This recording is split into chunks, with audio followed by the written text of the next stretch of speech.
사랑하는 여러분, 오늘도 새날이 시작되었습니다. 여러분이 있는 그 자리에서 하나님의 영광 드러내는 삶이 오늘도 이어지게 되기를 주님의 이름으로 축복합니다. 오늘 여러분에게 전하고 싶은 하나님의 말씀, 구약성경 호세아 2장 14절 15절 말씀입니다. 그러므로 보라, 내가 그를 타일러 거친 들로 데리고 가서 말로 위로하고 거기서 비로소 그의 포도원을 그에게 주고 아골 골짜기로 소망의 문을 삼아주리니 그가 거기서 응대하기를 어렸을 때와 애굽 땅에서 올라오던 날과 같이 하리라 기록하고 있습니다.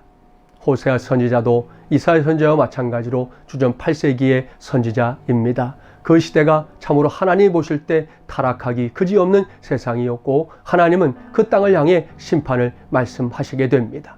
그러하기에 사랑의 선지자로 불렸던 이 호세아는 늘 그것이 가슴 아팠는데요. 오늘 하나님의 말씀을 전하는 이 말씀 속에 보면 하나님의 위대한 사랑이 담겨 있다는 거 우리는 확인할 수 있습니다.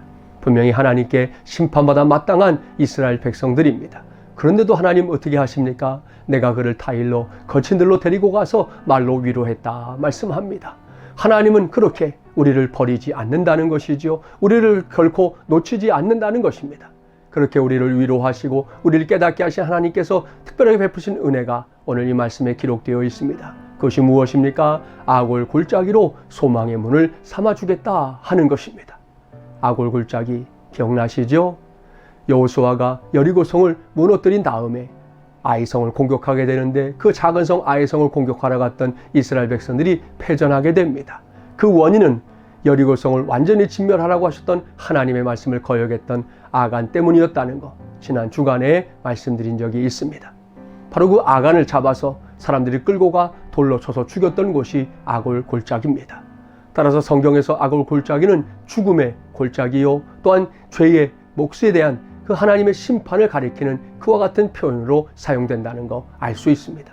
그런데 하나님께서 뭐라고 말씀하십니까? 죄로 인해 죽을 수밖에 없고 심판받을 수밖에 없었던 이스라엘 백성들, 그들을 아골 골짜기에 두시는 것이 아니라 그 아골 골짜기를 바꾸어서 소망의 문을 열어주시겠다 약속하고 있는 것입니다.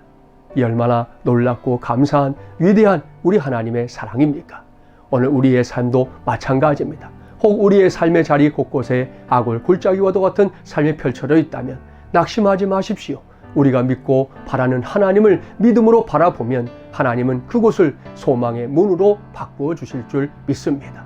이를 명심하시고 오늘도 하나님께 구하십시오. 하나님, 내 인생의 아골 골짜기가 지금 펼쳐져 있지만 하나님은 이것을 소망의 문으로 바꾸어 주실 줄 믿습니다. 저에게 그와 같은 믿음을 주시옵소서. 구할 때 우리 하나님께서 그 기도에 응답하셔서 우리의 아골 골짜기들을 소망의 문으로 바꿔주실 줄 믿습니다.